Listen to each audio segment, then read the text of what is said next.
Hello students. तो wave optics का जो रिमेनिंग लेक्चर है वो अपन और देख लेते हैं। तो पिछले लेक्चर में अपन रिजॉल्विंग पावर, विभेदन क्षमता, वो देख रहे थे और फॉर्मूला आया था हमारे पास रिजॉल्विंग पावर या विभेदन क्षमता। उसका फॉर्मूला आया था 1.22 लैम्डा बाय ए। ठीक है, ये रिजॉल्विंग पावर मतलब लिमिट ऑफ रेजोल्यूशन इसको बोल सकते हो, और ये लिमिट ऑफ रेजोल्यूशन है, इसको या विभेदन की सीमा बोल सकते हो। इसका व्युत्क्रमानुपाती, इसका इन्वर्सली प्रोपोर्शनल लोगे तो रिजॉल्विंग पावर आ जाएगी, है ना। तो रिजॉल्विंग पावर थीटा के इन्वर्सली प्रोपोर्शनल होती है।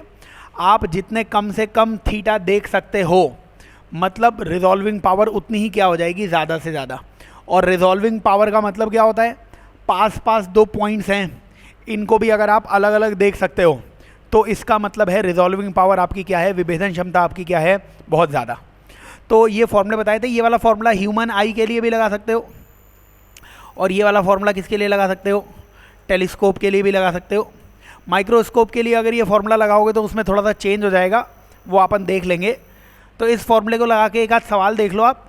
और अगर ह्यूमन आई के लिए, आँख के लिए थीटा नहीं दिया जाएगा तो आँख के लिए, आई के लिए थीटा की वैल्यू कितनी होती थी, 1 मिनट के बराबर होती थी। 1 मिनट से छोटा अगर एंगल बन गया तो आंखें दोनों चीज़ों को अलग अलग नहीं देख पाएंगी। तो प्रीवियस लेक्चर में ये सब बताया हुआ था आपको। माइक्रोस्कोप का क्या फॉर्मूला बनेगा वो एक देखना है अपने को आज, और एक पोलराइजेशन। तो दो छोटे छोटे से पॉइंट बाकी हैं, बाकी पिछली क्लास में करा ही दिए थे। तो कुछ क्वेश्चंस देख लो आप इसमें एक क्वेश्चन वो देख सकते हो। ये जैसे एक क्वेश्चन आप देख लो इसमें और सॉल्व करके बता दो। क्वेश्चन ने बोला हुआ है कि एक डायमीटर ऑफ आई, आँख दे रखी है, आँख का जो लेंस है उसका डायमीटर दे रखा है 2 मिलीमीटर। तो ए जो होता था वो डायमीटर ही होता था लेंस का, जो 1.22 लैम्डा बाय ए फॉर्मूला था उसमें ए डायमीटर ही था लेंस का। आँखों का लेंस हो सकता है, टेलीस्कोप का लेंस हो सकता है, तो वो लेंस का डायमीटर आपको दिया हुआ है। और in order to see two points separately at a distance 50 metre, minimum distance d between the points should be। तो इन आँखों से हमें दो पॉइंट्स को देखना है, और वो दोनों पॉइंट्स कितनी दूरी पर हैं, 50 मीटर की दूरी पर हैं। तो इन दोनों पॉइंट्स के बीच में कितना डिस्टेंस होगा वो आपको बताना है। तो ये क्वेश्चन ने बोला हुआ है कि आंखों का डायमीटर दिया हुआ है, हो सकता है इसमें लैम्डा भी दिया हुआ है, और ये हो सकता है कि आंखों का डायमीटर और लैम्डा आपको ना दे। अगर ऐसा नहीं देता तो फिर आई के लिए एंगल कितना मानते हैं अपन, 1 मिनट मान लेते हैं। तो अभी बताइए, आंखों से आप इन दोनों ऑब्जेक्ट्स को अगर देखेंगे तो ये एंगल थीटा बन रहा है। तो tan थीटा की वैल्यू कितनी आती भाई, tan थीटा की वैल्यू यहाँ से h/50 आती। और क्योंकि थीटा स्मॉल होगा इसलिए थीटा की वैल्यू कितनी आ जाएगी, h/50। tan थीटा को थीटा लिखना पड़ेगा, और थीटा की वैल्यू कितनी हो जाएगी। अगर लैम्डा और ए दिया हुआ है तब तो फॉर्मूला लगाना, और लैम्डा और ए नहीं दिया हो तो आप 1 मिनट यूज़ कर सकते हो। तो बस यही आंसर आ जाएगा। सॉल्व आपको करना पड़ेगा, थीटा की जगह आपको रखना पड़ेगा 1.22 लैम्डा अपॉन ए और h/50। यहाँ से आपके पास क्या आ जाएगा, h की वैल्यू आ जाएगी। तो 1.22 है ही आपके पास, लैम्डा की वैल्यू है ही आपके पास, लैम्डा 5000 एंगस्ट्रॉन्ग दिया ही हुआ है, लैम्डा रख लेना, ए की वैल्यू है ही, और ये h सॉल्व कर लेना यहाँ से। तो सॉल्व कर लोगे तो आपके पास आंसर भी आ जाएगा। तो ऐसे क्वेश्चन कई बार आए हुए हैं आपके, और क्वेश्चन में कुछ खास पॉइंट नहीं है। आपको आँखों से जब भी अपन दो पॉइंट्स को देख रहे हैं तो वो जो दोनों पॉइंट्स दिख रहे हैं उन दोनों के बीच में एंगल वो कम से कम कितना होना चाहिए, 1 मिनट, तब आंखें उन दोनों को अलग से देख पाएंगी। तो बस यही पॉइंट है, और सॉल्व कर लोगे आंसर जो दिया हुआ है उससे आ जाएगा, और सॉल्व करोगे ना तो सॉल्यूशन भी इसका बहुत आसानी से आ जाएगा। और भी क्वेश्चन देख लेते हैं। तो ये फॉर्मूला मैं बार बार बोल रहा हूँ, पिछली क्लास में भी बोला था, फिर बोल रहा हूँ मैं, ये जो फॉर्मूला है 1.22 लैम्डा बाय ए, ये फॉर्मूला टेलीस्कोप के लिए भी लग सकता है, और ये फॉर्मूला किसके लिए लग सकता है, आपकी आंखों के लिए भी लग सकता है। अगर कुछ नहीं देगा, आप कंपटीशन वाली एक्सरसाइज वेव ऑप्टिक्स की करोगे, उसका फर्स्ट क्वेश्चन करना, उसमें भी यही पूछा हुआ है, लेकिन उसमें कुछ वैल्यू दी नहीं है आपको, लैम्डा नहीं दिया है, डायमीटर नहीं दिया है। तो फिर इस थीटा की जगह आपको क्या लिखना पड़ेगा, 1 मिनट लिखना पड़ेगा, कि कम से कम ये एंगल 1 मिनट तो होना ही चाहिए, तब जाके आपको ये दोनों चीज़ें कैसी दिखेंगी, अलग अलग दिखेंगी। तो वो डिपेंडिंग कौन सा है। तो इसमें एक आध सवाल और देख लेते हैं अपन। इसी में आप जैसे एक आध सवाल और देख लो और फिर अपन लास्ट का डिस्कशन जो भी है ना, क्वेश्चन इसके कराए हुए हैं, पिछली क्लास में इसके क्वेश्चन कराए हुए हैं। एक ये क्वेश्चन आएगा, आपसे एक क्वेश्चन पूछ सकता है, डिफ्रैक्शन जो सिंगल स्लिट का हो रहा है उसमें आपसे पूछा हुआ है फर्स्ट मैक्सिमा की जो इंटेंसिटी होगी, तीव्रता होगी, वो कितने % होगी सेंट्रल मैक्सिमा के। ठीक है, तो इस तरीके का पैटर्न बनता था, इंटेंसिटी इस तरीके से आती थी। ये सेंट्रल मैक्सिमा या केंद्रीय उच्चिष्ट की इंटेंसिटी है। तो आपसे पूछा हुआ है जो फर्स्ट मैक्सिमा बन रहा है उसकी इंटेंसिटी कितनी होगी, ये आपसे पूछा हुआ है। तो ये डायरेक्टली याद भी कर लेना आप। वैसे तो मैंने फॉर्मूला बताया हुआ है आपको, इंटेंसिटी का फॉर्मूला कितना था, I0, और क्या लिखते थे यहाँ पे, sine delta phi by 2 upon delta phi by 2 का होल स्क्वायर। ठीक है, तो आपसे यही पूछा हुआ है कि सेकंड मैक्सिमा की इंटेंसिटी कितनी होगी। ये तो इंटेंसिटी कौन सी होती थी, ये तो सेंट्रल मैक्सिमा की इंटेंसिटी I0 है ही। तो बताइए फर्स्ट मैक्सिमा, तो आपको पॉइंट बताया था, इसको लैम्डा कहते थे, इसको 2 लैम्डा कहते थे, क्योंकि मिनिमा, पहला मिनिमा कहाँ पे बनता था, लैम्डा पे, दूसरा मिनिमा कहाँ पे बनता था, 2 लैम्डा पे। फर्स्ट और सेकंड के बीच में ही मैक्सिमा आएगा, और वहाँ पे अगर आप देखेंगे तो इस पॉइंट पर लैम्डा कितना हो जाएगा, 3 लैम्डा बाई 2 हो जाएगा। तो 3 लैम्डा बाई 2 ये किसकी वैल्यू आ जाएगी, ये डेल्टा एक्स की वैल्यू आ जाएगी, पाथ डिफरेंस की वैल्यू। डेल्टा फाई की वैल्यू कितनी होती थी, डेल्टा फाई की वैल्यू होती थी 2 pi by lambda into delta x. तो 2 pi by lambda into delta x अगर आप करोगे तो ये लैम्डा से लैम्डा कैंसिल हो जाएगा, ये कितना आ जाएगा, डेल्टा फाई 3 पाई आ जाएगा। और अगर यहाँ पे आप 3 पाई रख दोगे, अगर यहाँ पे आप 3 पाई रख दोगे तो नई इंटेंसिटी बन जाएगी I0, वो sine 3 pi by 2 upon 3 pi by 2, बस इसका स्क्वायर हो जाएगा। तो साइन 3 पाई बाई 2 1 हो जाएगा, नीचे 3 पाई बाई 2 का होल स्क्वायर आएगा, इसको ऊपर ले जाओगे तो ये 0.04 I0 आता है। 0.04 I0 मतलब उसको 4% बोलते हैं अपन। 4% का मतलब 4/100 होता है, 4%, ये इस क्वेश्चन का आंसर आ जाएगा। वैसे इस फॉर्मूले के आपके कभी क्वेश्चंस आए नहीं हैं, क्योंकि 2010 के बाद सिलेबस चेंज भी हुआ है, बट फिर भी आपको इंटेंसिटी का फॉर्मूला बताया हुआ है। कोई आपसे पूछ ले कि सेकंड मैक्सिमा की, थर्ड मैक्सिमा की, फोर्थ मैक्सिमा की, तो सबकी आप इंटेंसिटी निकाल सकते हो। और देखिए सेंट्रल मैक्सिमा, केंद्रीय उच्चिष्ट से फर्स्ट मैक्सिमा आने पर ही इंटेंसिटी या तीव्रता कितनी होगी, 4%। तो सोचिए फर्स्ट के बाद सेकंड मैक्सिमा में इंटेंसिटी इतनी कम हो जाएगी कि वो दिखेगा ही नहीं। तो डिफ्रैक्शन में सेंट्रल मैक्सिमा, केंद्रीय उच्चिष्ट, वो बहुत अच्छा दिखता है, और फिर फर्स्ट मैक्सिमा वो थोड़ा बहुत ठीक ठाक दिख सकता है, उसके बाद तो क्या हो जाता है, सब खत्म ही हो जाता है ना। तो याद करना है अपने को, अच्छे से प्रीवियस लेक्चर पहले देख लेना, उसके बाद ही ये लेक्चर समझ में आएगा। मैं बोल ही रहा हूँ, लास्ट के कुछ पॉइंट्स बाकी हैं, प्रीवियस लेक्चर में ये सब बताया हुआ है, उसको आप ज़रूर देख लेना, ऐप पर वो अपलोड हो जाएगा। तो इसी में अपन आगे बढ़ जाते हैं। क्वेश्चंस 1-2 बता देता हूँ मैं आपको, और इसमें ये सब क्वेश्चन पिछली बार कर लिए हैं अपन ने, बस बीच में जो कुछ क्वेश्चंस रह गए थे वो अपन इसमें देख लेते हैं। तो क्वेश्चंस इसमें ऐसा कोई क्वेश्चन आ जाए, ये भी आपको पढ़ाया हुआ है, अपन ने ये बताया था आपको कि सिंगल स्लिट या यंग डबल स्लिट में अगर वाइट लाइट का इस्तेमाल किया जाएगा तो सेंटर पर क्या बनने वाला है, वाइट बनने वाला है। इसी से हम सेंटर का पता करते थे, ये हमने पढ़ाया था आपको। इसके बाद जो फ्रिंज विड्थ आती थी, क्या वो लैम्डा के प्रोपोर्शनल होती थी? तो यहाँ से सबसे दूर कौन रहेगा, जिसका लैम्डा सबसे ज़्यादा होगा। तो आपसे कोई पूछे तो रेड सबसे दूर रहेगा, और वॉयलेट सबसे कम है लैम्डा, तो वॉयलेट इसके सबसे पास रहेगा। ऐसा कुछ पूछे तो बता देना, ये सब बताया हुआ है आपको। क्वेश्चन में यही पूछा हुआ है कि वाइट लाइट की गई है अपन ने, तो नियरेस्ट सेंट्रल फ्रिंज, केंद्रीय उच्चिष्ट, तो किसका बनने वाला है, वाइट का बनने वाला है। और वाइट के ठीक पास कौन होगा, जिसका बीटा छोटे से छोटा हो जाएगा, जिसका लैम्डा कम से कम हो जाएगा।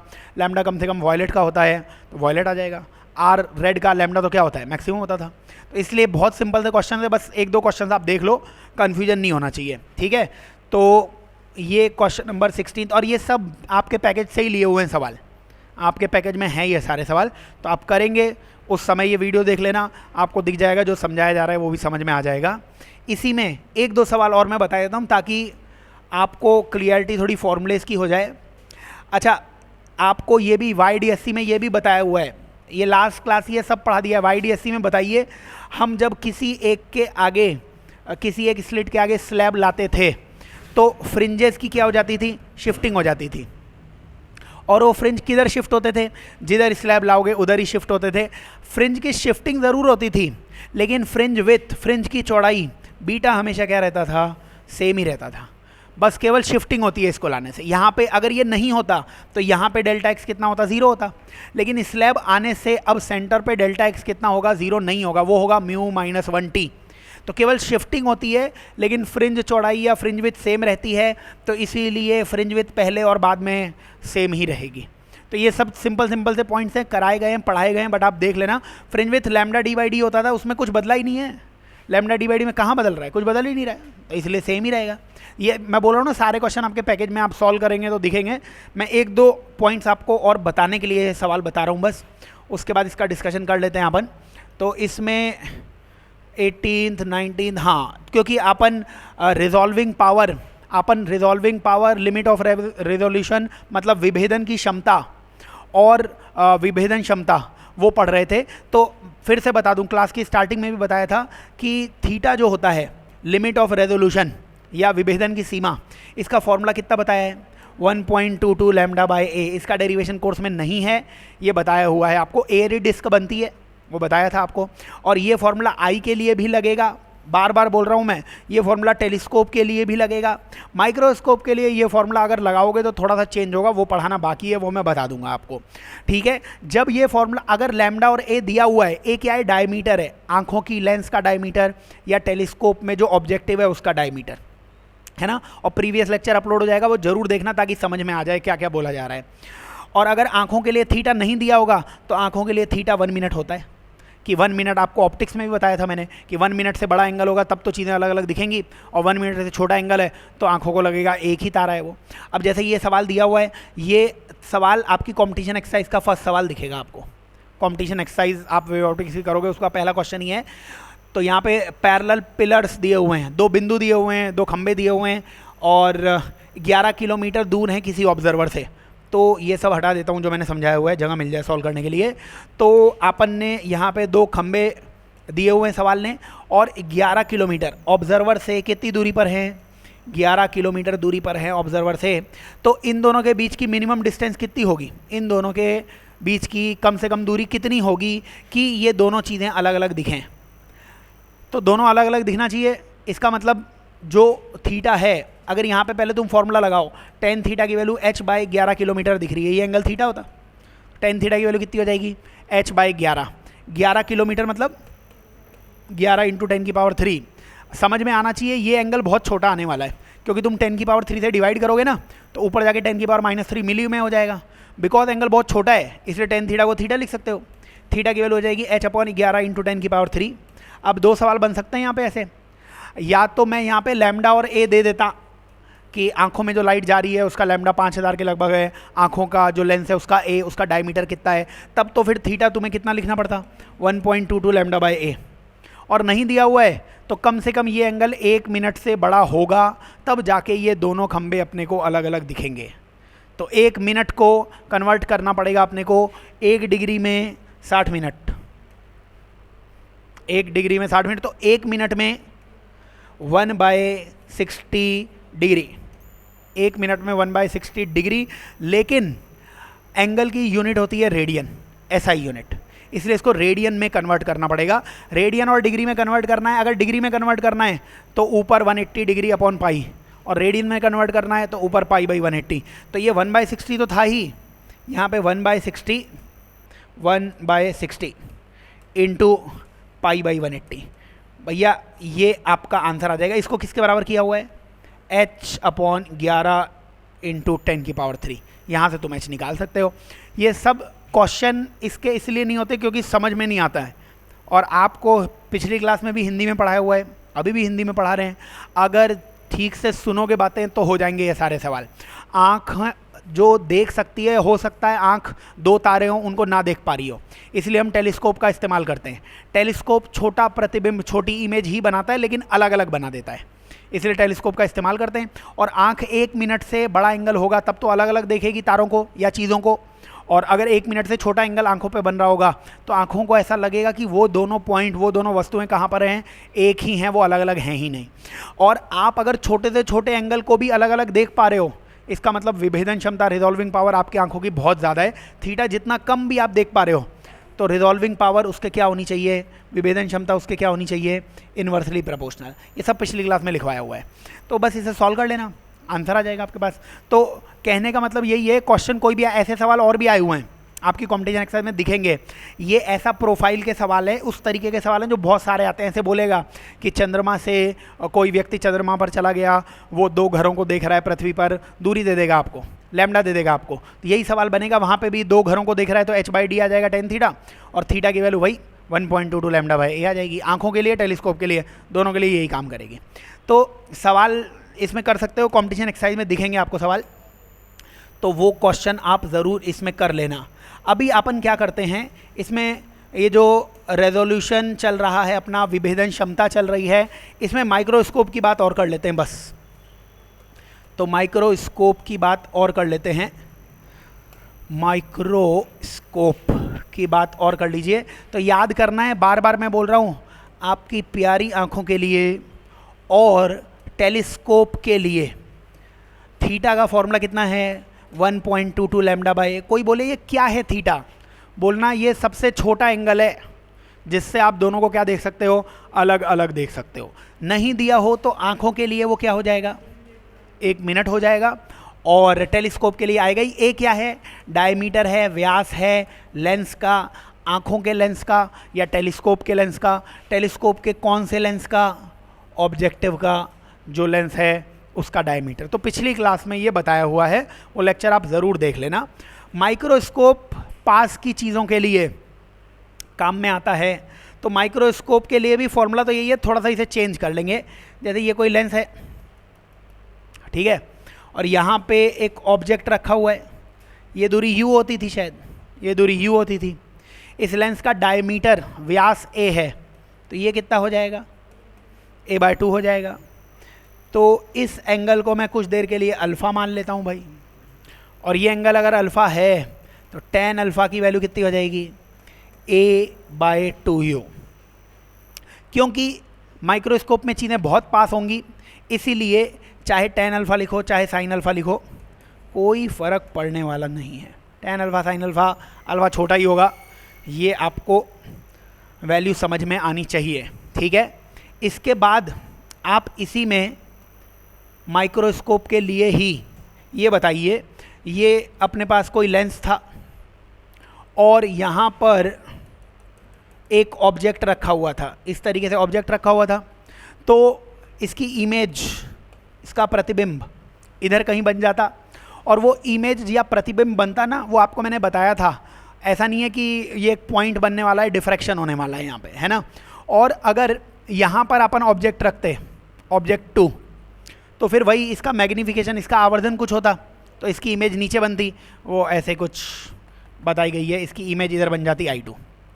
और बताया हुआ है आपको, जैसे जैसे ये एंगल आप छोटा करता जाओगे, ये एंगल छोटे करता जाओगे, वैसे वैसे ये कहाँ आती जाएगी, पास पास आती जाएंगे। तो अगर ऑब्जेक्ट पास पास होंगे तो इमेज एक के ऊपर एक आ जाएंगी, और एक के ऊपर एक आ जाएंगी तो हमें हो सकता है वो साथ में ही दिखें।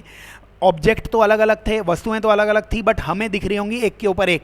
और कब तक वो अलग अलग दिख सकती हैं वो भी मैंने पिछली क्लास में बता दिया था आपको, कि एक का मैक्सिमा और दूसरे का पहला मिनिमा, वो एक के ऊपर एक आ गया तब तक वो अलग अलग दिखेंगी, और अगर एक के ऊपर एक आ जाएगा, इससे भी पास आ जाएंगे, तो वो हमें कैसे दिखेगी, एक ही वस्तु एक ही पॉइंट पर दिखने वाली हैं। तो फिर मेरे को ये बताओ कि यहाँ से ये अपन ने वैल्यू, ये कुछ हाइट मान ली, ये हाइट कितनी मान ली है, h मान लिया अपन ने, तो यहाँ से आप a की वैल्यू निकाल लेना, कुल मिला के a की वैल्यू कितनी आ जाएगी, 2u साइन अल्फ़ा। a की वैल्यू कितनी निकाली हुई है, 2u साइन अल्फ़ा। बताओ थीटा का कुछ फॉर्मूला आया था, थीटा का फॉर्मूला आया था सर, थीटा का फॉर्मूला आया था, कितना आया था, 1.22 λ/a। 1.22 लैम्डा बाय ए। तो मेरे को आप ये बताइए, अगर ए की जगह मैं लिख दूं, वैसे डेरिवेशन की ज़रूरत नहीं है लेकिन फिर भी आप समझ लो कि क्या क्या हो रहा है, किस किस तरीके से हो रहा है। तो क्या इसको अपन 1.22 लैम्डा और ए की जगह 2u साइन अल्फ़ा ये लिखा जा सकता है? ठीक है, यहाँ से बताइए ये h है, ये u है, क्या थीटा टेन थीटा की वैल्यू h बाई यू लिखी जा सकती थी? उसी को आप थीटा लिखते थे, तो इस थीटा की जगह अपन ने h बाई यू भी लिखा हुआ है। u को ले गया और यहाँ से h की वैल्यू कितनी आ गई? 1.22 को 2 से डिवाइड करोगे 0.61 लैम्डा बाय साइन अल्फ़ा। अभी सबको मैं ये जो रिजल्ट अलग से आया ना, सबको एक साथ लिखवा दूंगा अगर कुछ कन्फ्यूजन होगा तो ये भैया माइक्रोस्कोप के लिए आ गया है लिमिट ऑफ रेजोल्यूशन। माइक्रोस्कोप के लिए h की वैल्यू कितनी आई है? 0.61 लैम्डा बाय साइन अल्फ़ा। और पिछली क्लास में भी मैंने बोला था और मैं फिर से बोल देता हूँ, ये बताइए मेरे को आप कि इसमें अगर मानिए जैसे लैब में एक्सपेरिमेंट किया होगा आपने, वो प्याज का छिलका निकालते हैं, वो एक्सपेरिमेंट 10वीं में सब कोई करता है, उसको स्लाइड पे रखता है, उसको स्लाइड को रखता है, फिर माइक्रोस्कोप से देखता है, फिर टीचर बोलता है कुछ दिखना चाहिए और शायद आपको दिखा भी हो, और अगर वो नहीं दिखता है तो फिर एक बूंद वो डालता है किसी सॉल्यूशन की, उसी प्याज के छिलके को देख लेने का, 10वीं क्लास में जाने का। तो वो एक्चुअली मीडियम डालता है, कुछ मीडियम डालने से बताओ लैम्डा की वैल्यू लैम्डा बाय म्यू हो जाएगी कि नहीं हो जाएगी? तो फिर एक्चुअली में होता ये है कि ये जो ऑब्जेक्ट है और ये जो लेंस है, ऑब्जेक्ट और लेंस के बीच में कोई ना कोई मीडियम रखा होगा, ऑब्जेक्ट और लेंस के बीच में कोई ना कोई मीडियम भरा होगा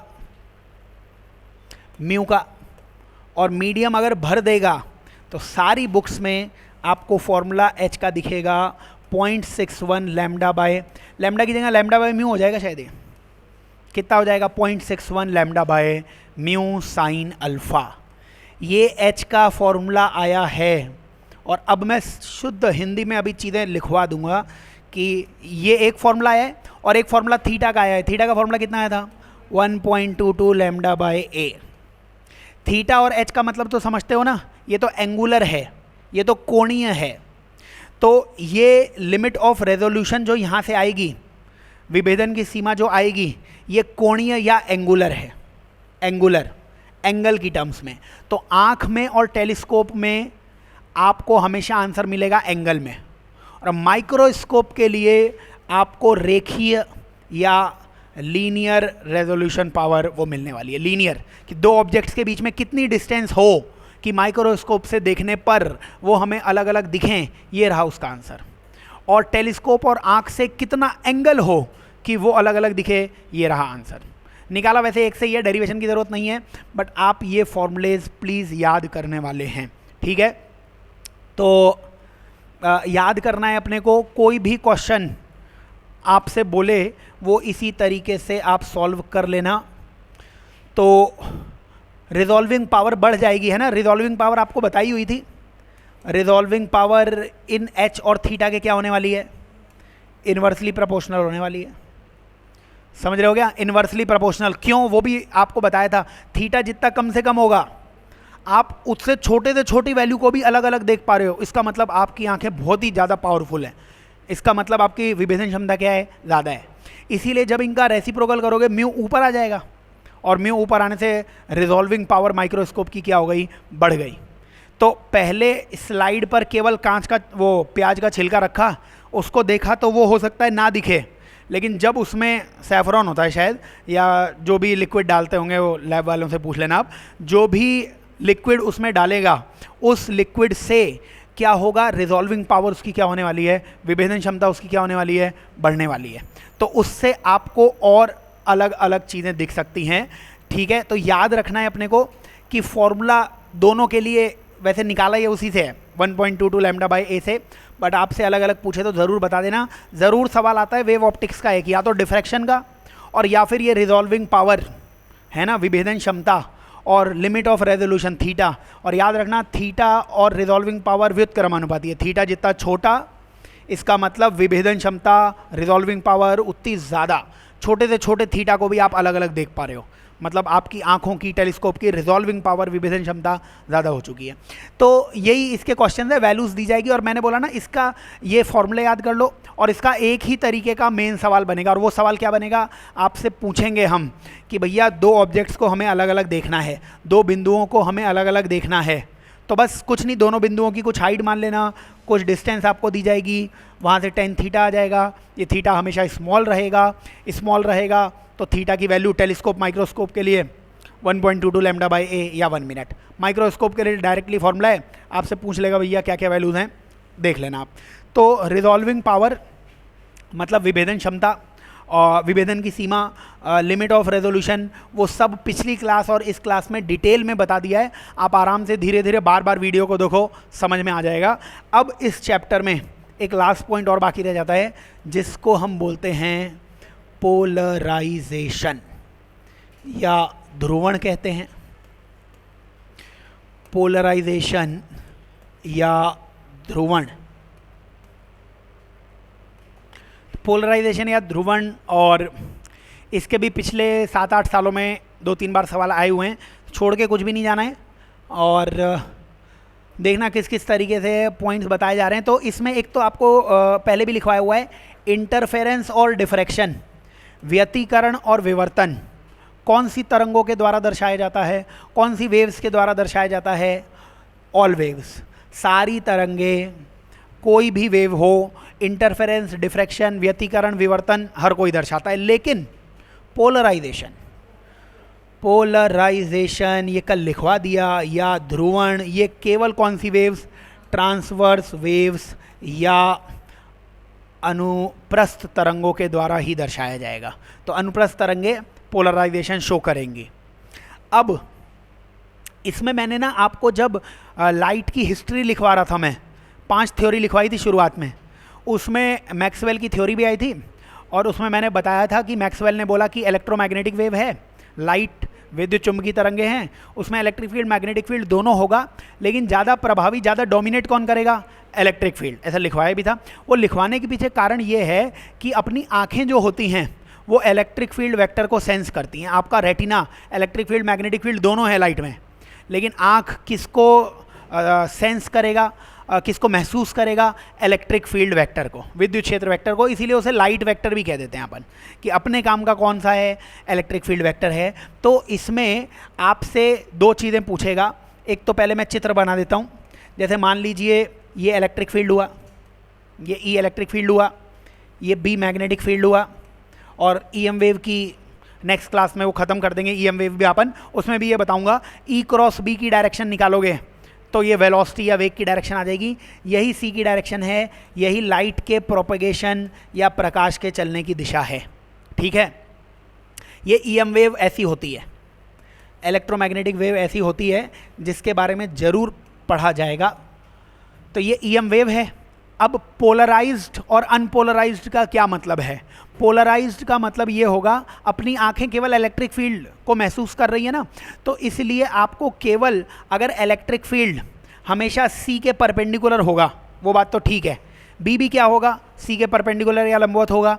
लेकिन बताइए सी के, अगर ये सी एक्स डायरेक्शन को मान लूँ मैं, ये सी किस डायरेक्शन में है, एक्स डायरेक्शन में, तो बताइए एक्स डायरेक्शन के परपेंडिकुलर कौन सा तल होगा? बताइए इस वेक्टर के परपेंडिकुलर, ऐसा कुछ डाउट तो नहीं है, इस सी के परपेंडिकुलर कितने वेक्टर्स हो सकते हैं, इसके लंबवत कितने सदिश हो सकते हैं? इनफाइनाइट, अनंत। समझ में आना चाहिए ना, ये रहा वेक्टर, क्या ये वाला हाथ इसके परपेंडिकुलर है? बिल्कुल। क्या अभी भी परपेंडिकुलर है? हाँ, चाहे अच्छा लगे चाहे बुरा लगे, ये हाथ हमेशा क्या है, इसके परपेंडिकुलर ही है, हमेशा है परपेंडिकुलर, हमेशा एंगल जो इधर से आ रहा है, इधर ये 90, अभी भी कितना एंगल है, 90। सर 90 तो नहीं दिख रहा, अबे 90 ही है, इधर से आगे ऐसे, समझ रहे हो क्या, 90 है। तो इसके परपेंडिकुलर डायरेक्शन नहीं होगी, इसके लंबवत एक तल होगा, Y Z plane, Y Z तल, उसमें कोई भी वेक्टर बनाओगे वो इस सी के, इस एक्स के क्या होगा, परपेंडिकुलर। तो बताइए एक्स के परपेंडिकुलर या लंबवत कौन होगा? वाई जेड प्लेन या वाई जेड तल। तो वाई जेड तल में तो इलेक्ट्रिक फील्ड को भी कहाँ पे होना पड़ेगा? सी के परपेंडिकुलर ही होना पड़ेगा। तो इलेक्ट्रिक फील्ड को, विद्युत क्षेत्र को भी कहाँ पे होना पड़ेगा, वाई जेड तल में होना पड़ेगा। इलेक्ट्रिक फील्ड कहाँ पे होगा, वाई जेड तल में, वाई जेड प्लेन में होगा। तो अब मेरे को ये बताइए, मैं आपको पहले बता देता हूँ पोलराइज्ड और अनपोलराइज्ड का मतलब। अगर इलेक्ट्रिक फील्ड एक ही डायरेक्शन में है तो उसे बोलना पोलराइज्ड, और एक से ज़्यादा डायरेक्शन में है अनपोलराइज्ड। होगा सी के परपेंडिकुलर ही। मान लीजिए इस तरीके से ये सी होता और ये इलेक्ट्रिक फील्ड वेक्टर होता, ये इलेक्ट्रिक फील्ड वेक्टर, ये भी इलेक्ट्रिक फील्ड वेक्टर, ये भी इलेक्ट्रिक फील्ड वेक्टर। तो ये जो लाइट है, इस लाइट को अपन बोलेंगे पोलराइज्ड।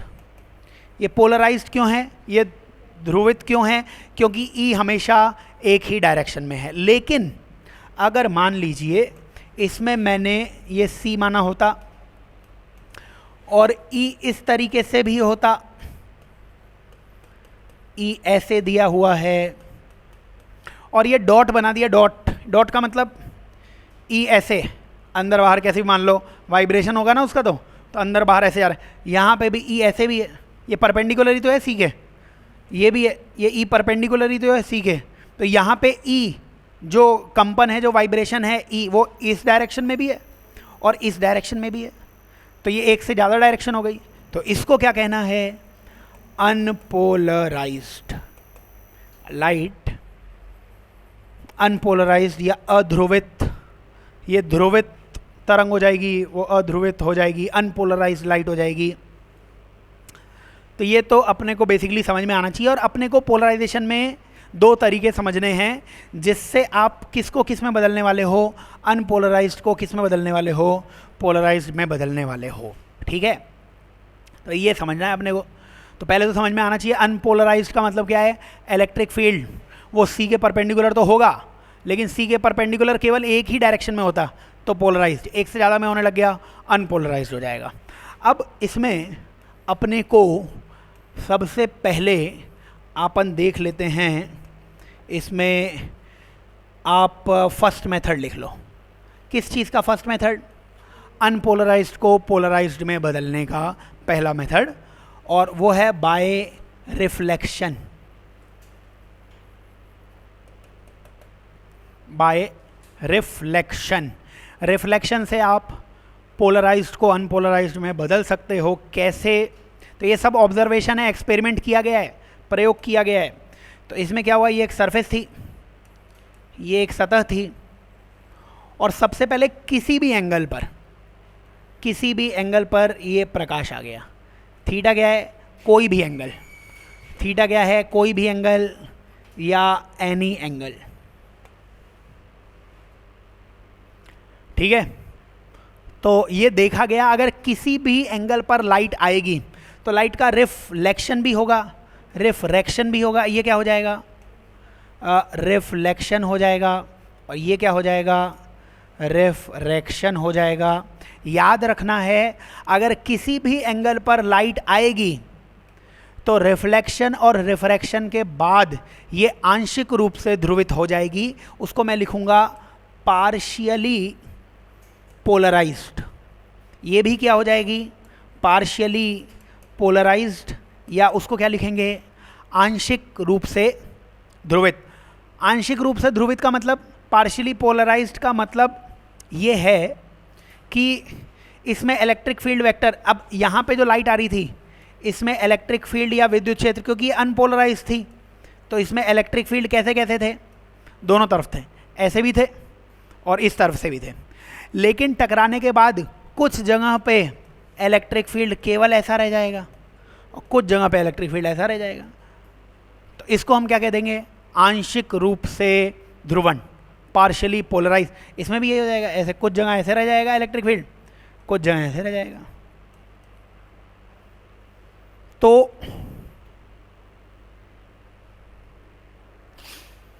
ठीक है ना, ये कब की कहानी है, ये कहानी सब याद रखनी है, ये सब कहानी, ये कहानी है किसी भी एंगल की भैया। किसी भी एंगल पर अगर लाइट आती है तो याद रखना है, तुम्हारे क्वेश्चन आते हैं केवल वर्ड्स के, 2020 में देख लो, उससे पहले देख लो, इसके डायरेक्टली थ्योरेटिकल क्वेश्चन है, तो चीज़ें याद कर लेना। जो एनसीईआरटी ने बोला है वो लिखवा रहा हूँ आपको मैं, ठीक है। तो किसी भी एंगल पर लाइट आती है तो ऐसा होता है। फिर एक विशेष एंगल पाया गया, तो ये तो ऐसे एक्सपेरिमेंट करते गए लोग बाग, लाइट गिराते गए गिराते गए गिराते गए, उनके पास कुछ काम नहीं था। जब तक सर पे उनके बाल थे ना तब तक वो यही करते रहे। उसके बाद और इस सार्वजनिक टिप्पणी को जो तुमने निजी टिप्पणी बनाया है उसके लिए भगवान तुम्हें माफ़ कर देगा। मान लीजिए अब ये लाइट आई और ये लाइट फिर से अनपोलराइज्ड है। अनपोलराइज्ड अध्रुवित लाइट का मतलब क्या है, इसमें जो इलेक्ट्रिक फील्ड है वो दोनों डायरेक्शन में, सी के परपेंडिकुलर तो होगा ही, लेकिन परपेंडिकुलर एक से ज़्यादा डायरेक्शन है। अब ऐसा देखा गया कि रिफ्लेक्शन के बाद ये जो रिफ्लेक्शन है, इस रिफ्लेक्शन के बाद ये फुल्ली पोलराइज्ड हो गया। फुल्ली पोलराइज्ड यानी पूर्ण रूप से ध्रुवित। लेकिन ये जो रिफ्रैक्शन वाली थी, ये रिफ्रैक्शन वाली, ये अभी भी क्या रह गई, पार्शियली पोलराइज्ड। Partially polarised. तो जो देखा गया वो दिखाने का प्रयास किया जा रहा है। नहीं देख पाओ तो याद तो जरूर करना पड़ेगा। अब इसमें और भी याद करना है ये सब। अब ये जो एंगल आएगा, ये जो एंगल आएगा, इस एंगल को आपको क्या कहना पड़ेगा, polarisation angle, IP. Polarisation angle IP, ठीक है। जिस एंगल पर रिफ्लेक्शन वाली लाइट क्या हो गई, फुल्ली पोलराइज्ड। और याद रखना है, फुल्ली पोलराइज्ड में भी जिस प्लेन में ये लाइट थी ना, उस प्लेन के परपेंडिकुलर वाला, उस प्लेन के लंबवत वाला इलेक्ट्रिक फील्ड ही बाकी रह जाएगा। बताइए, ये वाला इलेक्ट्रिक फील्ड तो इसी प्लेन में था, तो फिर यहाँ पे कौन सा इलेक्ट्रिक फील्ड बाकी रह जाएगा, डॉट वाला। फुल्ली पोलराइज्ड है, लेकिन कौन सा इलेक्ट्रिक फील्ड बाकी रह गया, परपेंडिकुलर टू द प्लेन, तल के लंबवत। पूछा हुआ है आपके एग्जाम में, इसलिए काम की चीज़ें लिखवा रहा हूँ, याद कर लेंगे। तो कौन सा इलेक्ट्रिक फील्ड लेफ्ट कौन सा रह गया, इलेक्ट्रिक फील्ड बचा कौन सा रह गया, परपेंडिकुलर टू प्लेन वाला, तल के लंबवत वाला, ठीक है। प्लेन तो दिख रहा है, ये प्लेन था, तो ये वाला इलेक्ट्रिक फील्ड तो इसी प्लेन में है। तो कौन सा इलेक्ट्रिक फील्ड बाकी रह जाएगा, जो प्लेन के परपेंडिकुलर होगा। प्लेन के परपेंडिकुलर जो भी इलेक्ट्रिक फील्ड है वही बाकी रह जाएगा। इसमें तो दोनों ही बाकी रह जाएंगे, क्योंकि ये तो पार्शली हुई है पोलराइज्ड। तो इसमें कहीं कहीं पर प्लेन वाले, कहीं पर प्लेन के परपेंडिकुलर वाले दोनों इलेक्ट्रिक फील्ड रह जाएंगे। तो लाइट इलेक्ट्रोमैग्नेटिक वेव है, इसमें इलेक्ट्रिक फील्ड मैग्नेटिक फील्ड दोनों होते हैं। हम इलेक्ट्रिक फील्ड की ही चर्चा क्यों कर रहे हैं, वो आपको पता होना चाहिए। इलेक्ट्रिक फील्ड ही लाइट आंखें सेंस कर सकती हैं, लेकिन आंखें ये नहीं बता सकती कि कौन सी पोलराइज्ड है कौन सी अनपोलराइज्ड है। ये आंखें नहीं बता सकती कि ये पोलराइज्ड लाइट है कि अनपोलराइज्ड लाइट है, वो आंखें नहीं बता सकती हैं। उसके लिए आप कोई चश्मा वश्मा पोलराइजर ले सकते हो, आगे देख लेंगे अपन। तो बाकी इसमें अभी ये पॉइंट याद रखना है। और इसमें एक और पॉइंट, ये सब पॉइंट्स हैं याद रखने। तो कौन कौन सा पॉइंट, एक तो फर्स्ट पॉइंट याद रखना है ना, स्टार मार्क कर देता हूँ भैया। पहला पॉइंट ये याद रखना है कि ये एंगल कौन सा हो जाएगा, वो विशेष एंगल जिस पे रिफ्लेक्शन के बाद फुल्ली पोलराइज्ड हो गई लाइट, वो पोलराइज्ड एंगल आ जाएगा, ठीक है। दूसरा पॉइंट, जो इलेक्ट्रिक फील्ड बाकी रहेगा प्लेन के परपेंडिकुलर रहेगा। तीसरा पॉइंट, ऐसा होने पर रिफ्रैक्शन और रिफ्लेक्शन के बीच में एंगल कितना बनेगा, 90 डिग्री। तीसरा पॉइंट, ठीक है। तो ये 3 पॉइंट्स तुम्हें याद रखने हैं। और चाहो तो यहाँ पे स्नेल्स लॉ लगा सकते हो। अब एनसीईआरटी ने एक पॉइंट भी दिया हुआ है, यहाँ पे उसने रिफ्रैक्टिव इंडेक्स 1 माना है, यहाँ पे उसने रिफ्रैक्टिव इंडेक्स म्यू माना है। मतलब रेयर से डेंसर में आ रही है ना, रेयर से डेंसर में। लेकिन ये पोलराइजेशन का जो प्रोसेस है ना, ये दोनों तरफ से हो सकता है, ऐसे क्रिटिकल एंगल जैसा नहीं है ये दोनों तरफ से हो सकता है। समझाया हुआ केवल इस तरीके से है, चाहे रेयर से डेंसर में जाओ चाहे डेंसर से रेयर में जाओ, ये पोलराइजेशन वाला प्रोसेस होगा। समझ रहे हो गया। तो वो अपना दिमाग नहीं लगाना है कि सर यही चित्र है, तो उसमें लिख भी लेना नेक्स्ट पॉइंट में कि चाहे रेयर से डेंसर जाओ, रेयर से डेंसर या डेंसर से रेयर, दोनों में जाने पर ये प्रोसेस, ये प्रक्रिया होगी।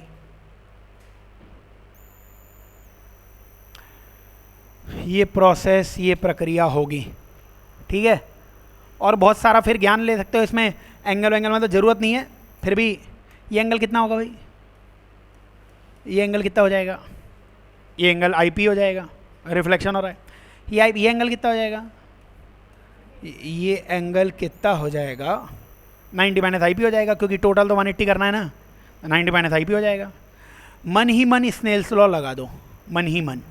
1 into sine I P, 1 into sine I P, 1 into sine I P बराबर mu into sine 90 minus I P यानी कॉस आई पी। यानी यहाँ से फॉर्मूला याद करना है आपको, म्यू की वैल्यू कितनी आ जाएगी?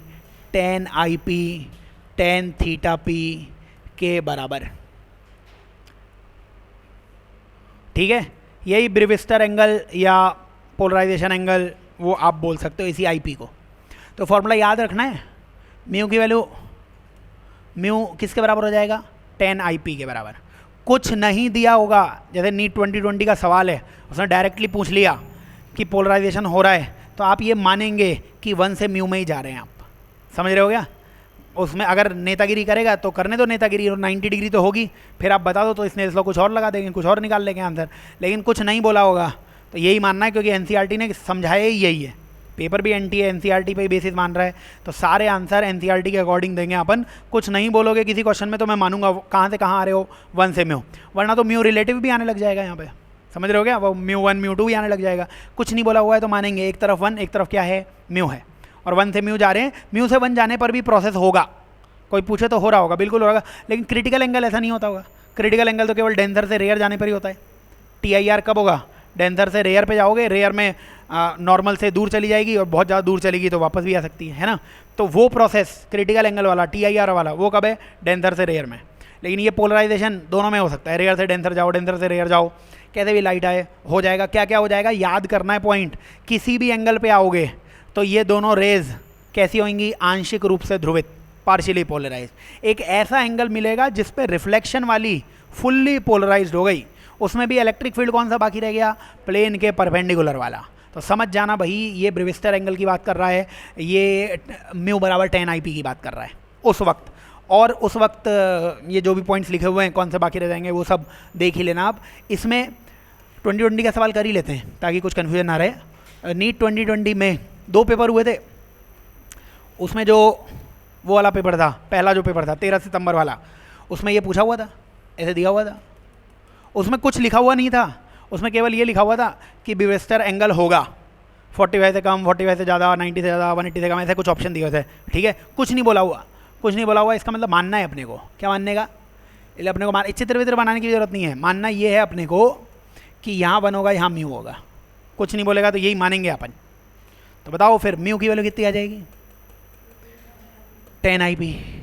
अच्छा, तो tan आई पी की वैल्यू कितनी आ जाएगी? म्यू की वैल्यू 1 से बड़ी होगी क्या? tan आई पी अगर म्यू के बराबर है, क्या म्यू 1 से बड़ा होता है? बिल्कुल, म्यू 1 से बड़ा होता है। tan 45 डिग्री वो 1 होता है, और tan 90 डिग्री इन्फानाइट होता है। तो अगर tan की वैल्यू 1 से बड़ी है, इसका मतलब एंगल 45 से बड़ा होगा, 90 से छोटा होगा। थीटा या आई पी की वैल्यू कितनी आ जाएगी भैया? 45 से बड़ी, 90 से छोटी। ठीक, कुछ ये नीट 2020 का ही सवाल है, तो आपको जो भी पॉइंट्स पढ़ाए जा रहे हैं प्लीज़ उन्हें देख लीजिए, याद कर लीजिए कि म्यू की वैल्यू ग्रेटर देन 1 होती थी, तो tan थीटा की वैल्यू 1 से बड़ी, tan 45 से छोटा होता तब तो 0 से 1 के बीच में आ जाता, 1 से बड़ा हो जाएगा तभी आंसर आ जाएगा। तो मतलब सॉल्व कर लोगे आप। और 2017 में पूछा हुआ था, उसमें ये पूछा हुआ था कि रिफ्लेक्शन वाली कौन सा इलेक्ट्रिक फील्ड बाकी रहेगा? कौन सा इलेक्ट्रिक फील्ड बाकी रहेगा? जो प्लेन के परपेंडिकुलर तल के लंबवत रहेगा वो बाकी रह जाएगा।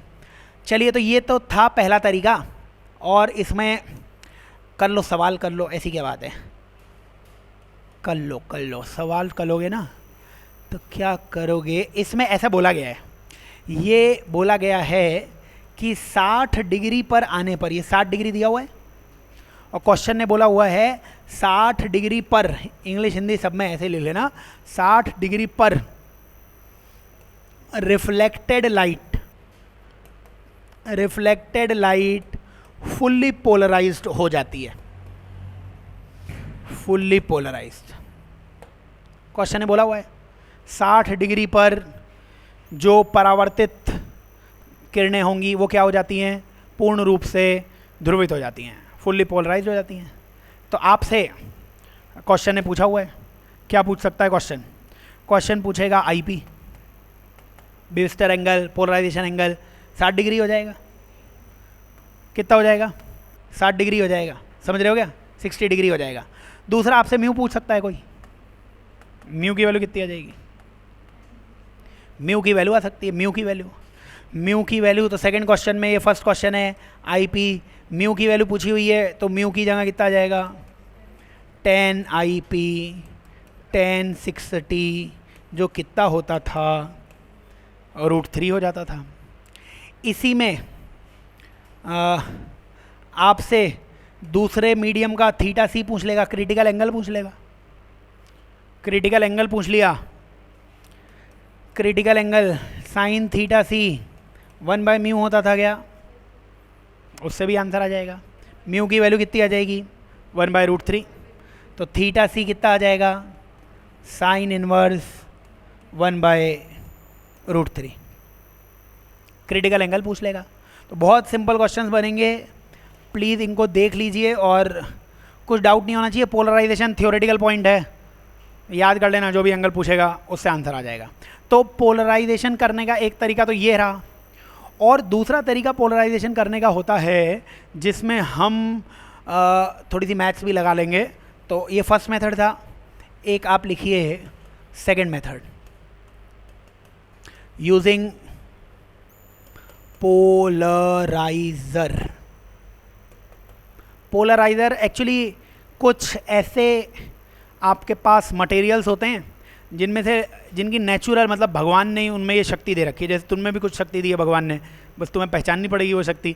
ऐसे ही उन पदार्थों, उन मटेरियल्स के पास ऐसी शक्ति दे रखी है भगवान ने कि वो जो अपने प्लेन के परपेंडिकुलर जो भी दिखता है ना, उसको एब्जॉर्ब कर लेते हैं। समझ रहे हो क्या? तो वो मैं बता देता हूँ आपको। ऐसा कुछ मान लीजिए कि ऐसा चित्र, ये चित्र बना लीजिए। इसको बेंजीन मत बोलना, बेंजीन नहीं है ये है पोलराइज़र। बेंजीन तो वैसे भी नहीं है, तो साइक्लोहेक्सेन है शायद, कोई बात नहीं, जो भी हो। चलिए, तो ये पोलराइज़र है, इसमें लाइट आई मान लीजिए। सर आपको भी केमिस्ट्री आती है, सभी कुछ आता है, देखो क्या कर सकते। तो इसमें ये लाइट आई, लाइट की इंटेंसिटी थी आई, ठीक है? तो लाइट की इंटेंसिटी आई थी, इसमें इलेक्ट्रिक फील्ड, इसमें इलेक्ट्रिक फील्ड ऐसा आया, ऐसा भी आया और ऐसा भी आया। इसका मतलब ये इलेक्ट्रिक फील्ड, ये लाइट कैसी हो जाएगी? अनपोलराइज्ड हो जाएगी,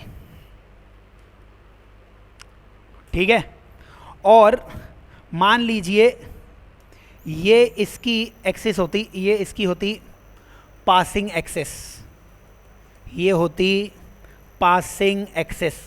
पासिंग एक्सिस का मतलब इस अक्ष के अनुदिश, इस एक्सिस के अलोंग इलेक्ट्रिक फील्ड को ये जाने देगा, और इसके परपेंडिकुलर वाले को क्या कर लेगा? रोक लेगा। ऐसा मान लो, ऐसा कुछ इस तरीके का छेद बना हुआ है यहाँ पे, ऐसा, तो इस तरीके का कोई छेद बना हुआ है, तो ये वाला तो ऐसे निकल जाएगा और ये वाला ऐसे टकरा जाएगा, तो नहीं निकल पाएगा, ठीक है? तो ये इनका नेचुरल फिनोमिना है कि ये परपेंडिकुलर इलेक्ट्रिक फील्ड को क्या कर लेगा? एब्जॉर्ब कर लेगा भाई, एब्जॉर्ब। तो परपेंडिकुलर इलेक्ट्रिक फील्ड को ये क्या कर लेगा? एब्जॉर्ब कर लेगा। याद करना है, अगर ये आई आया तो इससे निकलने के बाद इंटेंसिटी तुम्हें I/2 ही बोलनी है, चाहे कुछ भी हो जाए।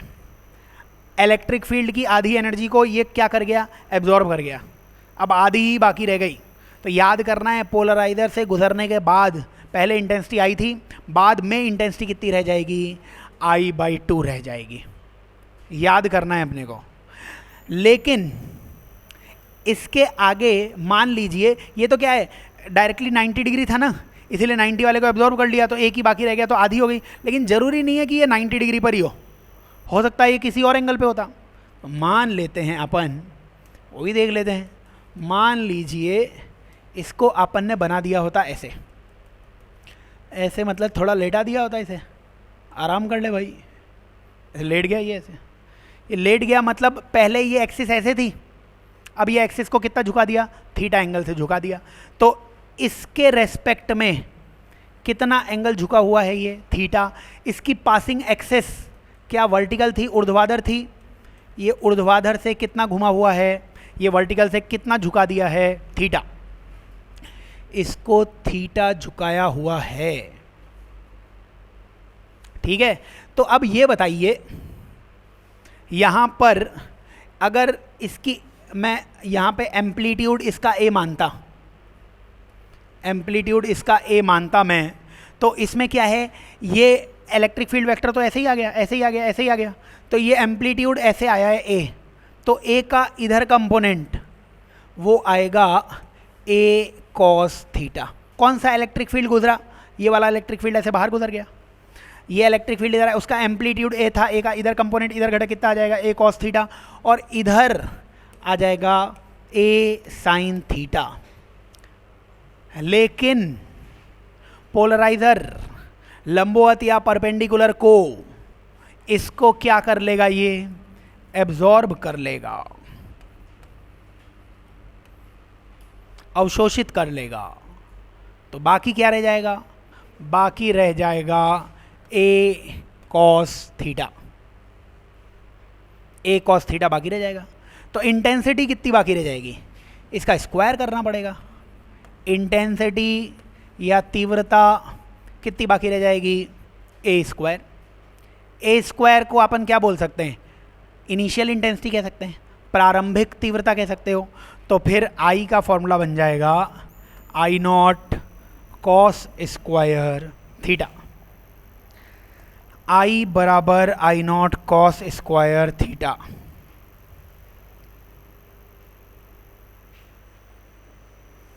याद करना है, आपको बोला जाएगा कि एक पोलराइजर रखा हुआ है, कुछ एंगल वेंगल नहीं दिया हुआ, इसका मतलब आई को I/2 कर दो। उसने वैसे ही रखा होगा कि इलेक्ट्रिक फील्ड एक के परपेंडिकुलर वाला गायब हो गया होगा और सीधा वाला निकल गया होगा, तो इंटेंसिटी कितनी होगी, I/2। अगर वो बोलता है कि 30 डिग्री से झुका दिया अपन ने, तो फिर इंटेंसिटी कितनी हो जाएगी, तीव्रता कितनी हो जाएगी, जितनी आई आ रही थी और मल्टीप्लाई किससे करना पड़ेगा, कॉस स्क्वायर थीटा। जैसे यहाँ पर इस पर कितनी इंटेंसिटी आती, I0/2, तो फिर I0 की जगह क्या लिखते हैं, I0/2। I0 क्या है कि इस पे कितनी इंटेंसिटी पड़ रही है, इस पे कितनी तीव्रता आ रही है, कितनी इंटेंसिटी आ रही है, I0/2 आ रही है।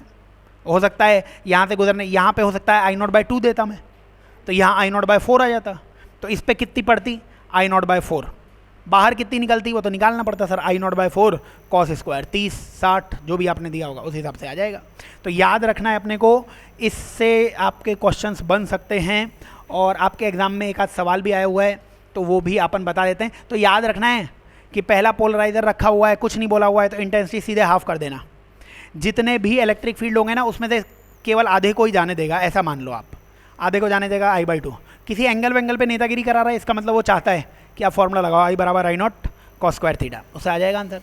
तो आप इसमें क्या कर सकते हो, कोई क्वेश्चन सॉल्व कर लो। क्वेश्चन आप देखना अगर चाहते हो, क्वेश्चन तुम्हारे एग्जाम में आए हुए हैं वैसे तो क्वेश्चन में, और ये जो था ना, इस लॉ का नाम नहीं लिखा गया हमने, ये आ जाएगा मेलस लॉ, इसका नाम मेलस लॉ लगा सकते हो, आई बराबर I0 cos square theta. Question में, क्वेश्चन पोलराइजर 1 2 60 डिग्री, तो सवाल बिल्कुल आसान से बन जाएंगे। ये लो, पहले क्वेश्चन में इंटेंसिटी या तीव्रता आई दे रखी है, एक पोलराइजर वो रखा गया है इस तरीके से, और दूसरा पोलराइजर जो है वो रखा गया है 60 डिग्री पर।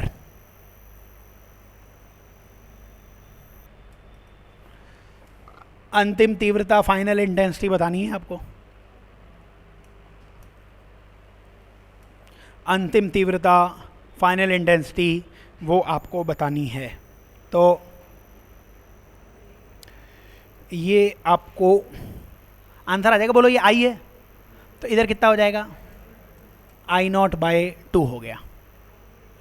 और क्या इससे 60 डिग्री पर है ये, तो फिर इनके बीच में एंगल 60 डिग्री है, तो यहाँ जो I निकलेगा वो आएगा आई नॉट, लेकिन इस पे कितनी इंटेंसिटी आ रही होगी, आई नॉट बाई 2, और cos square 60, cos square 60, cos 60 1/2 होता है, 1/2 का स्क्वायर 1/4, 1/4 और 2 पहले भी था, कितना आ जाएगा आई नॉट बाई 8। और कुछ नहीं हो सकता इन सवालों में, ये मुश्किल से मुश्किल सवाल ये बनेगा, ठीक है। तो उसमें देख लेना, आपको जो भी क्वेश्चन मिल जाए। ये भी हो सकता है पहला ही 45 डिग्री पे रखा हो, पहला 45 डिग्री पे रखा हो तो आई बराबर आई नॉट कॉस स्क्वायर 45, फिर दूसरा फिर उसके 45 पे रखा हुआ है, तो जो भी आंसर आया उसको भी कॉस स्क्वायर 45 से मल्टीप्लाई करो, हर बार कॉस स्क्वायर 45 से मल्टीप्लाई करो। एंगल नहीं दिया है तो फिर ऐसे रखा गया होगा कि इंटेंसिटी हाफ ही आएगी, कुछ नहीं बोला हुआ है। तो यहाँ पे वेव ऑप्टिक्स का जो भी भाग है, जो भी पार्ट है, वो ख़त्म होता है। कुछ theoretical question ray optics wave optics में आते हैं, मैं कुछ कारण लिख रहा हूँ कि इसके होने का कारण ये है, इसके होने का कारण ये है। समय मिले तो एनसीईआरटी पढ़ लेना, और एनसीईआरटी पढ़ने की ज़रूरत नहीं है, उसमें भी नहीं लिखा हुआ है, उसमें केवल लिखा हुआ है ऐसा कि ये ऐसा दिखता है। कभी मेरे पास समय होगा तो मैं आपको बता दूंगा। इसमें सबसे पहले आपको रंग बिरंगे, अच्छा कलर दिखता है, जैसे रेड कलर दिख रहा है अपने को, तो रेड कलर का मतलब क्या है कि आँखों पर कौन सा कलर आँखों के अंदर गया होगा, रेड ही अंदर गया होगा, तभी तो रेड दिख रहा है, समझ रहे हो क्या। तो जो कलर आपको दिख रहा है वो क्यों दिख रहा है आपको, क्योंकि वही वाला कलर आँखों के अंदर गया होगा। मानिए तो वाइट प्रकाश है, लेकिन सर आपकी खोपड़ी तो हमें काली दिख रही है, समझे, या आपका स्किन कलर हमें ब्राउन दिख रहा है, तो वाइट लाइट में 7 कलर हैं। अब जो कलर बस रिफ्लेक्ट हुआ वो तो आपकी आंखों में गया, और बाकी सारे कलर इस खोपड़ी ने क्या कर लिए हैं, एब्जॉर्ब कर लिए हैं, समझ रहे हो क्या। काला दिखने का मतलब कुछ भी नहीं आया आंखों में, ब्लैक का मतलब ये सिंपल पॉइंट्स हैं। अगर आपको ब्लैक दिख रहा है, जैसे ये स्क्रीन ब्लैक दिख रही है, इसका मतलब आपकी आंखों में कोई कलर नहीं गया, समझ गए हो क्या। तो आइज़ में नो कलर, इसका मतलब ये नहीं है कि मेरी आंखों में कोई कलर नहीं है क्या सर, आइज़ में नो कलर मतलब आइज़ में कोई कलर गया नहीं है, ये इसका मतलब है। आइज़ में कोई कलर नहीं गया रिफ्लेक्शन के बाद। और मानिए कि सारे कलर आंखों में पहुंच गए, तो सातों मिलके वाइट बना लेंगे। तो वाइट कब दिखेगा, जब 7 कलर सुंदर आंखों तक पहुंच जाएंगे, ठीक है ना। 7 कलर की आंखें हैं कि सर हमारी, ये मतलब नहीं है इसका, 7 कलर रिफ्लेक्शन के बाद पहुंच रहे हैं। और इसी में अगर आपको कोई चीज़ लाल दिखी, लाल भी बहुत सारे तरीके के होते हैं, पिंक भी बहुत सारे तरीके के होते हैं, येलो भी बहुत सारे तरीके के होते हैं। अब इसमें क्या है, या तो उनकी बात नहीं कर रहा सर, नेल पॉलिश के कलर वलर बहुत सारे आते हैं, ऐसे बहुत सारे रंग का मतलब एक्चुअली हीट से रिलेट करो, तुम्हारे क्वेश्चन आएंगे एक्चुअली वीन्स लॉ के। सर कैसी बात कर दी, नेल पॉलिश से वीन लॉ पे ही ले आए आप। तो उसमें क्या है, देखो 2 लाल होते हैं, एक तो नॉर्मल लाल जो अपन ने पहन रखा हो, और एक बोलेगा ब्राइट रेड, चमकीला लाल। सर लाल भी चमकीला लाल भी, तो अब आपको समझना पड़ेगा कि आप जब, जैसे मान लो आपको मैंने पकड़ा और धोने लग गया आपको ऐसे, नहीं आपको धोएंगे अच्छा नहीं, मान लीजिए आपने लोहे को पकड़ा और उस पर हैमरिंग कर रहे हैं, हथौड़ा मारते जा रहे हैं, तो हाँ, तो मतलब जो लोहा होता है वो गर्म होता जाता है, गर्म होने के बाद वीन्स लॉ लगता है उसमें। वीन्स लॉ क्या था, लैम्डा और टी व्युत्क्रमानुपाती। तो टेम्परेचर सबसे पहले बढ़ाते जाओगे, टेम्परेचर सबसे पहले मारते जाओगे, तो टेम्परेचर एकदम से 1000 थोड़ी ना होगा, पहले 0 से 100 धीरे धीरे बढ़ेगा ना। तो टेम्परेचर पहले सबसे कम रहेगा, तो लैम्डा उस समय सबसे ज़्यादा रहेगा।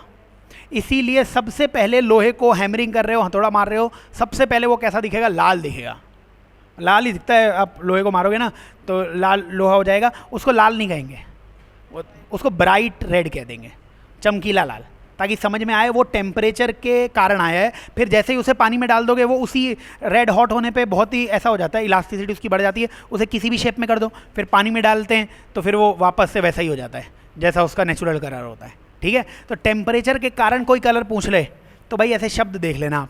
और बाकी रेड दिख क्यों रहा होगा, क्योंकि केवल रेड ही आपकी प्यारी आइज में आ रहा होगा। तो रेड आंखों में चला गया तो रेड दिख रहा होगा, समझ रहे हो। ब्लू आंखों में आ गया, इसका मतलब ये वाइट लाइट तो आप पे पड़ी, लेकिन सर हमारा चेहरा जो है वो ब्लू क्यों दिख रहा है, तो क्योंकि आप गुलाल लगा के आए हो, तो ब्लू कलर तो मेरी आंखों में, और बाकी सारे कलर आपके उस ब्लू ने क्या कर लिए, एब्जॉर्ब कर लिए, अवशोषित कर लिए। इसी में आपसे बोला जाएगा कि आपको कलर दिखा, साबुन से अपन खेलते हैं बचपन में, साबुन का बुलबुला बनाते हैं, उस बुलबुले में कभी कभी अपने को कलर दिखते हैं, तो आपको सोप बबल, या फिर आप रोड पे जा रहे हो, रोड पे पेट्रोल लीक होता रहता है नॉर्मली, बारिश के दिन है और भारत की गाड़ियों की सर्विसिंग करवाते नहीं हैं अपन, तो जब तक चल रही है चलाओ, तो मान लीजिए पेट्रोल गिरता है ना पानी में, तो उसमें भी आपको कलर दिखेंगे, तेल उसमें भी 7-8 कलर दिखेंगे। तो मतलब सोप बबल में या रोड पर, क्या क्या लिखवा रहे हो सर, रोड पर पानी में तेल, ये क्या है सर? तो पानी में तेल नहीं, वो बोलेगा पानी में तेल गिरा, फिर उससे हमें क्या दिखे, 7 कलर दिखने लग गए। ये किस कारण से होता है, कोई पूछे? व्यतिकरण या इंटरफेरेंस? इसका कारण क्या हो जाएगा? इंटरफेरेंस। सीडी देखिएगा, सीडी आजकल तो आनी बंद हो गई, सीडी भी तो चमकती रहती है, समझ रहे हो क्या? तो एक डिस्पर्जन होता है, डिस्पर्जन का मतलब अभी लिखा, जैसे डिस्पर्जन का मतलब बताया था प्रिज्म में, एक लाइट आई और प्रिज्म के अंदर सबकी चाल अलग अलग थी, तो वो डेविएट हो गई, है ना, जिसकी वेलोसिटी सबसे कम थी वो सबसे ज़्यादा घूम गई, है ना, तो वो डेविएशन होता, तब भी 7 कलर दिखते हैं। लेकिन 7 कलर दिखने का कारण यहाँ पे डिस्पर्जन नहीं है, यहाँ पे कारण क्या है? इंटरफेरेंस है। रेनबो दिखने का कारण डिस्पर्जन है, वो लिखवा देता हूँ मैं, आपसे कोई पूछे तो सब आपके क्वेश्चन भी आए हुए हैं नीट में, इसलिए बता रहा हूँ ये सब चीज़ें। तो ये सोप बबल और रोड पर पानी में तेल वेल गिर गया, उसमें 7 कलर दिखने लग गए, इंटरफेरेंस या व्यतिकरण उसका कारण हो जाएगा। और फिर रेनबो, अच्छा रेनबो देखने की कंडीशन है भैया, रेनबो देखने के लिए पहले तो तुम्हारे पास आंखें होनी चाहिए भैया, वो तो कंडीशन है ही, सर आंखें नहीं, रेनबो दिखाओ में। अच्छा, और सूरज होना चाहिए पीछे, सन होना चाहिए आपके पीछे, और बारिश होनी चाहिए आपके आगे, यह बारिश, वर्षा, रेन, समझ रहे हो क्या? होगा क्या वो बता दूंगा मैं आपको, लेकिन ऐसे हो गए तभी इस आदमी को रेनबो दिखेगा। तो रेनबो कब दिखेगा? सूर्य देवता आपके पीछे, आप उनके आगे, और बारिश आपके भी आगे। तो होगा क्या? सूर्य की किरणें आएंगी, सनरेज आएंगी एक्चुअली, और रेनबो में क्या क्या प्रोसेस होते हैं पूछेगा। ये रही पानी की बूंद, रेन ड्रॉप, ये बना ली।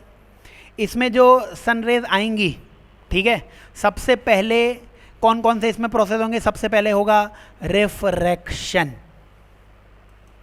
रिफ्रैक्शन मतलब यहाँ से अंदर चली जाएगी लाइट, ठीक है, अंदर जाके होगा डिस्पर्जन। डिस्पर्जन का मतलब अलग अलग कलर में टूट जाएगी, ये वॉयलेट में भी, रेड में भी। उसके बाद होगा TIR, यहीं से ये वापस से इधर आएगी, फिर रिफ्रैक्शन करके आपकी आंखों तक जाएगी, समझ रहे हो क्या? तो ये 3 प्रोसेस होते हैं रेनबो में।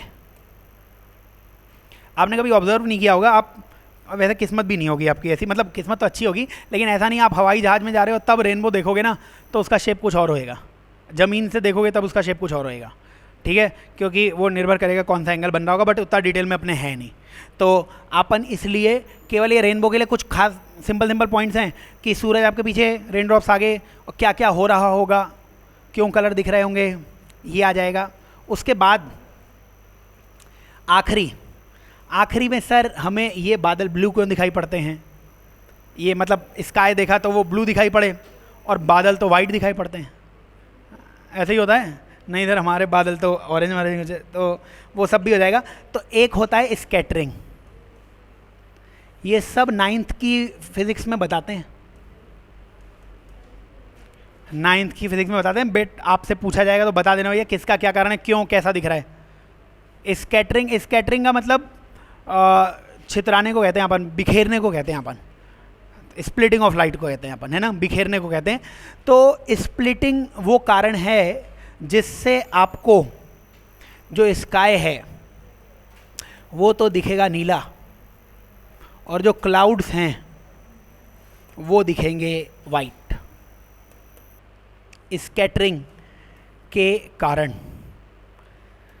स्कैटरिंग के कारण याद कर लेना, जब छोटे पार्टिकल्स होते हैं। देखो जब आप स्काई को देखोगे ना तो इस मीडियम के बहुत छोटे छोटे से पार्टिकल हैं जो अपने को दिख भी नहीं रहे। तो जब भी छोटे साइज के कारण स्कैटरिंग होगी ना तो वो लैम्डा के इन्वर्सली प्रोपोर्शनल होगी। मतलब जिसका लैम्डा जितना कम होगा उस कलर की स्कैटरिंग उतनी ज़्यादा होने वाली है। तो विबग्योर में वायलेट, इंडिगो और ब्लू उनका लैम्डा सबसे कम है ना। तो सबसे ज़्यादा स्कैटरिंग मतलब अपन देख रहे हैं स्काई को, तो माध्यम में मीडियम में बहुत छोटे छोटे से पार्टिकल हैं, उसमें क्या हो गया, स्प्लिटिंग होगी, जो लाइट आई उसको बिखेर दिया उसने, और लैम्डा के व्युत्क्रमानुपाती, लैम्डा के इन्वर्सली प्रोपोर्शनल थी, तो वायलेट सबसे ज़्यादा पहुंचा, फिर इंडिगो, फिर ब्लू। लेकिन इन तीनों को मिलाओगे ना तो वो दिखता ब्लू है, ठीक है। इसलिए हमें स्काई कैसा दिख रहा होगा, वो ब्लू दिख रहा होगा। लेकिन जो क्लाउड्स होते हैं ना, क्लाउड्स जो बादल होते हैं, उसमें बड़े बड़े पार्टिकल होते हैं, और जब बड़े बड़े पार्टिकल होंगे तो ये मानिए आप वो सारे कलरों की क्या करने वाले हैं, स्कैटरिंग। बड़े पार्टिकल, वो लिख भी देता हूँ, लार्ज पार्टिकल्स जो होंगे, लार्ज पार्टिकल्स ऑल कलर का क्या करेंगे, स्कैटरिंग। तो बादल ने सभी कलरों की स्कैटरिंग की, सभी कलर हमारे आंखों में आए तो हमें क्या दिख गया, वाइट दिख गया, क्योंकि लार्ज पार्टिकल्स हैं। लेकिन है ना, तो बड़े कणों के द्वारा सभी रंगों की स्कैटरिंग होगी। और स्काई को आप देख रहे हो तो मीडियम में स्मॉल पार्टिकल्स हैं, स्मॉल पार्टिकल्स होंगे तो जो स्कैटरिंग होगी वो लैम्डा के इन्वर्सली प्रोपोर्शनल आती है, वो भी लैम्डा की पावर 4 आता है उसमें। तो ये कुछ कारण हैं, कोई आपसे पूछे तो वो आ जाएगा। और भी कुछ कारण शुरुआत में लिखवा दिए थे, तारे क्यों झिलमिला रहे हैं, क्योंकि रिफ्रैक्टिव इंडेक्स यहाँ से तारों तक का वो अलग अलग चेंज होता जा रहा है, तो कभी एक लाइट आ रही है, कभी दूसरी लाइट आ रही है, तो वो सब बताया हुआ है। वो और भी बताया हुआ था, रिफ्रैक्शन के 1-2 और भी कारण थे, शुरुआत में बता दिए थे। तो केवल ज्ञान के लिए ये क्वेश्चन आए तो सॉल्व कर लेना। तो रे ऑप्टिक्स, वेव ऑप्टिक्स वो होता है ख़त्म।